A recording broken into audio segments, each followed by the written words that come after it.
Viper has made a huge resurgence in Valorant, going from one of the most ignored agents to one of the most played controllers in the meta. Only a select number of chosen players were able to realize her potential early on, while the rest of us glanced and ignored our poisonous friend. While we've seen some reworks that have definitely been a game changer to Viper's power. So in this video, we're going to break down how to play Viper to her fullest potential. By the end of this, you'll be able to play Viper just like the top pros in the world. So without further ado, let's jump right into it. Before we get into things, this video is just a small piece of what we have to offer you. If you really want a comprehensive series for improving in Valorant, check out SkillCapped. There we provide every course you could possibly need to improve in Valorant. Our program offers aim tips, agent guides, VOD reviews, and so much more. If you want to truly take your Valorant play to the next level, make sure to check us out. Link is down in the description. Before we get into the abilities, let's talk about Viper's passive, which is Fuel. Two of Viper's abilities, Poison Cloud and Toxic Screen, consume fuel. This means Viper can't have her abilities active for as long as she likes. If she runs out of fuel, Viper's abilities will go down. And she also can't activate multiple abilities at the same time without there being an additional price. If only one of the two abilities is active, Viper can keep it active for up to 20 seconds. If both abilities are being used at the same time, fuel will be used up quicker, and it'll be around 10 seconds before it's fully depleted, down from 100. Now, Viper's fuel will recover over time if abilities aren't being used. When playing Viper, it's important to keep an eye on your fuel at all times. If you fully depleted, you won't have too many abilities left that you can use to push or defend sites and choke points. Now, for the first ability, Poison Cloud. This is Viper's smoke. To set it up, you'll have to first throw Poison Cloud on the ground. From there, you can hit your hotkey to pop up the smoke to block the enemy vision. Poison Cloud also has Viper's second passive, Toxin. If enemies decide to go into your smoke, they'll be hit with this passive, which causes their health to decay.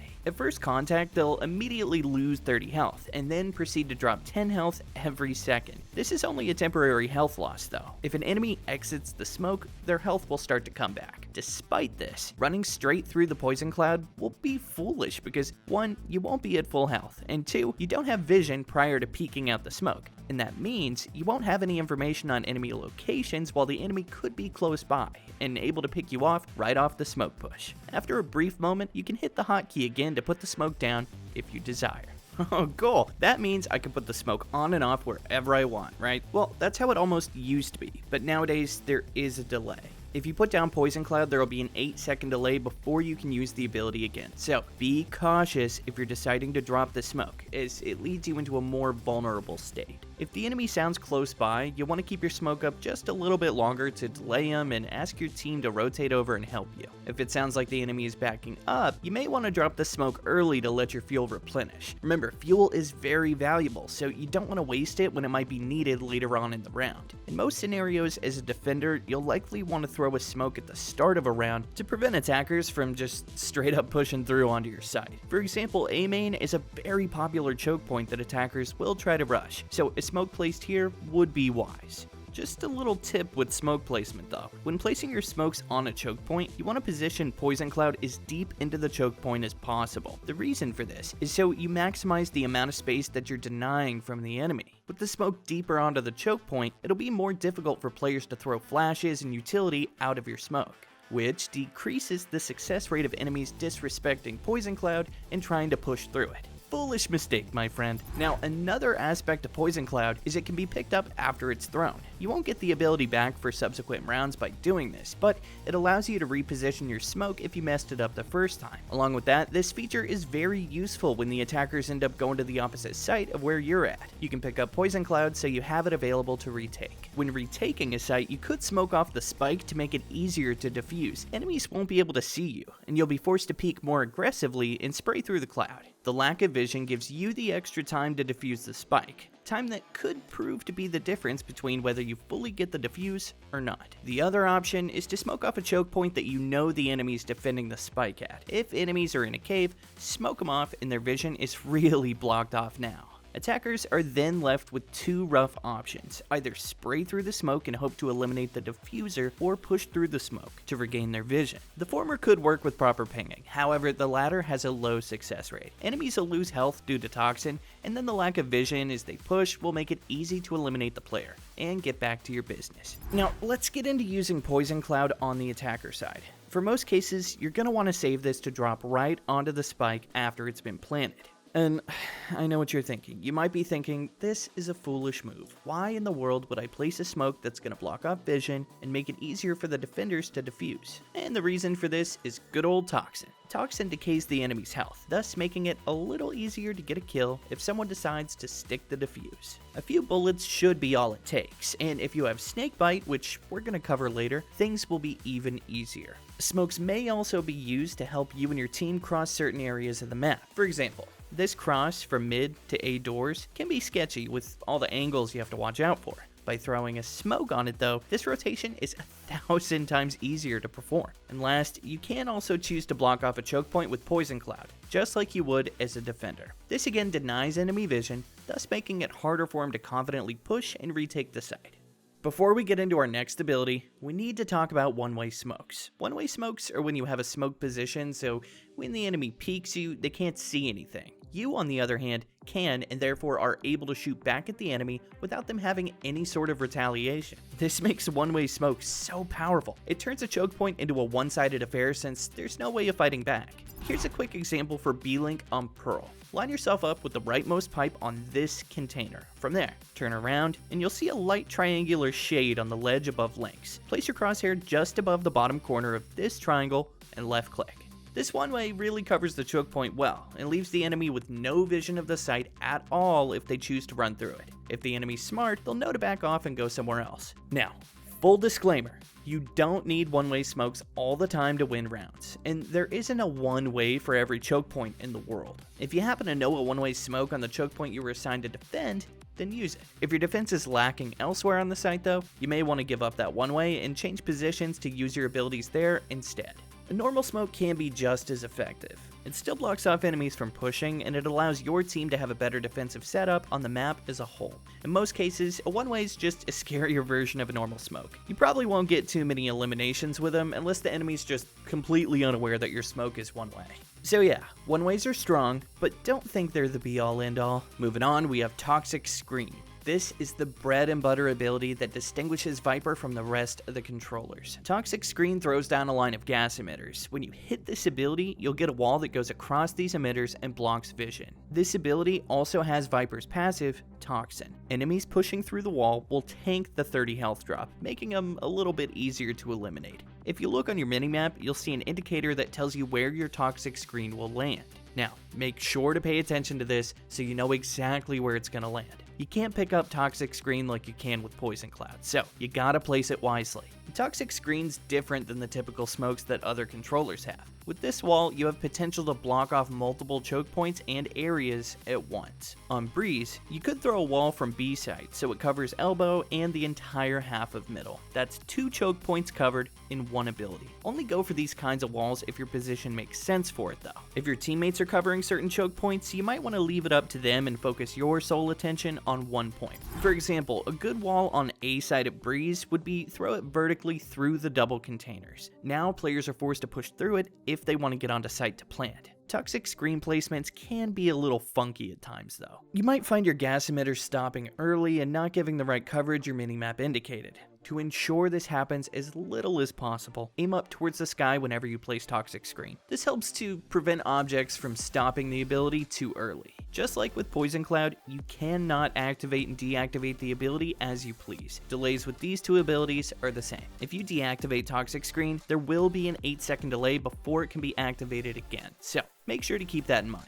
Now that we know how to place Toxic Screen, where should we place it? On the defender side. Having it positioned so it blocks multiple choke points would be ideal. That way less abilities have to be used to defend those spots. This allows your team to more effectively defend sites. Now, with Viper's recent changes, she can place the wall prior to the round starting, and this allows you to get your ability set up and situated as if you were a sentinel. Make sure to do this as a defender, and from there focus your attention on getting a deep Poison Cloud somewhere else.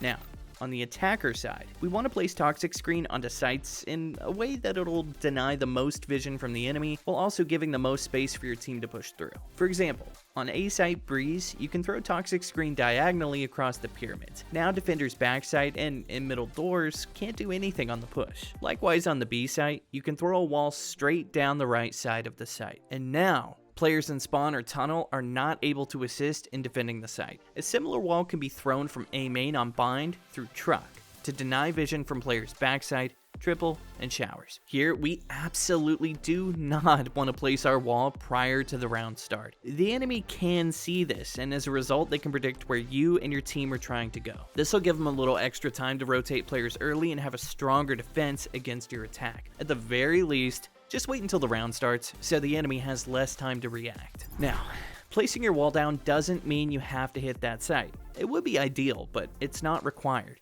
especially if you have another controller on your team. You could play some big mind games on your opponent. One way to kind of mix things up is place your wall early into a round and then trigger it. This baits the enemy into rotating and thinking you're going to take that side. Now you or another member of your team can also throw out utility and make noise to further sell that fake. This second piece will likely make the enemy team believe you and rotate over. Now from there, the other 4 members could position themselves at the opposite side and wait for a few seconds for the fake to work. Once they hear enemies rotating, they can confirm the fake was successful and prepare to hit the now less occupied site. Easiest site hit of your life. Mwah.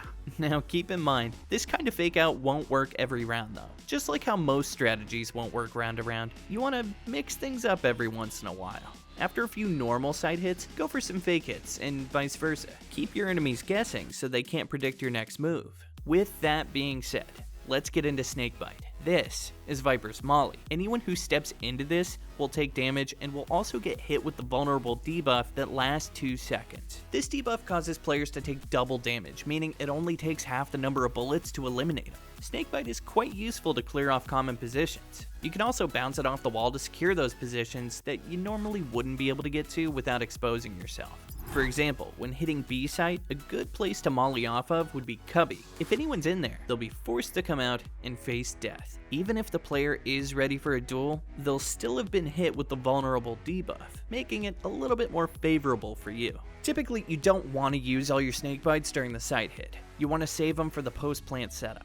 Each snakebite lasts 5.5 seconds, and you got 2 of them, so that's a whole 11 seconds of stalling power that your agent has. This kind of delay could be the difference between the enemy being able to defuse or not. Snakebite really shines in post-plant if you have lineups though. Reason being, you can get these mollies out without exposing yourself to the enemy. Here's a quick example for the back corner of B side on Pearl. Line yourself at the ramps in front of the pipe on the building. This is an incredibly safe area to perform lineups. Players on site won't be able to push you on time. So, unless someone's flanking you, you're good.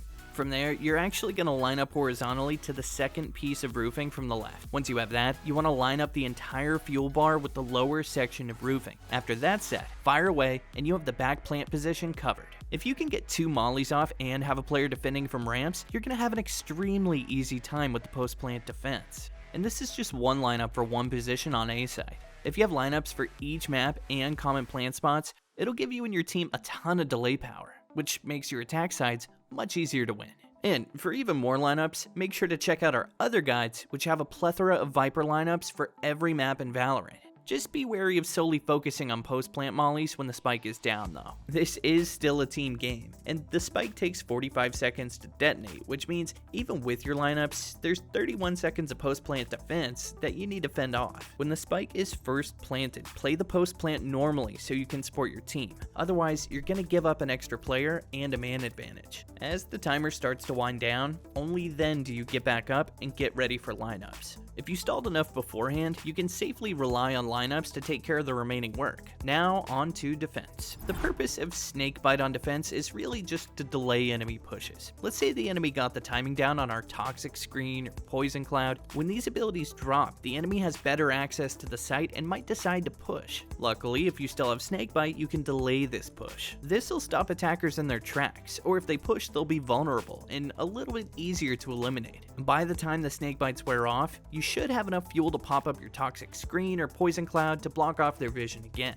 Similar to attack side when playing retake, Snakebites are particularly useful for clearing off certain angles. For example, some common spots on A side bind are Cubby and U-Haul. Using Snakebite beforehand makes it way easier to clear these angles and focus your time on other areas on site. And last but not least, we have Viper's Pit. This is Viper's ultimate. activate it and Viper will create this massive cloud that blocks off vision from the outside. When inside Viper's pit, you have a reduced amount of range and teammates won't take damage inside the pit. But enemies will be hit with toxin and have their health slowly dwindling down if they stay inside for too long. Something important to note here is Viper's pit takes time to spread once it's been triggered. This means you won't be immediately covered as you're popping your ult. Keep that in mind as you're setting up your ult, as you don't want to be caught mid-ultimate where the enemy has a clear shot at you. That would be a waste. Viper's Pit is particularly powerful during post-plant situations.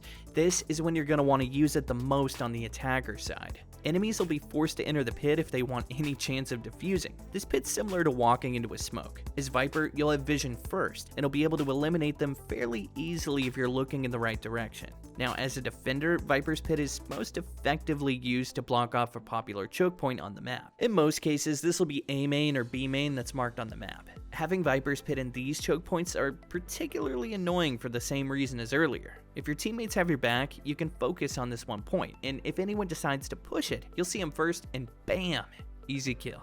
If your enemy is known to disrespect Viper's Pit, you could also purchase a shotgun such as, say, the Judge, and play up close and personal. And if the enemy decides to still push you, well, all I can say is good luck to them. They're going to meet quite the barrage of shotgun pellets. Something to be wary of is other agent abilities while being in Viper's Pit. Enemies can dart and scan the pit, such as with Sova's recon bolt. Similarly, flashes can go through the pit too, so a quick flash and push can be pretty effective in getting through your defenses. And along with that, it's important to have only a few players inside of Viper's Pit. Ideally, there should be players guarding outside Viper's Pit as well, otherwise your team has no vision or idea of where the enemy is. This makes it quite easy for them to attack from multiple angles, and have a fairly good chance of successfully winning duels in the pit. On post-plant defense, it can be a good idea to actually leave Viper's Pit if you hear the enemy's about to enter.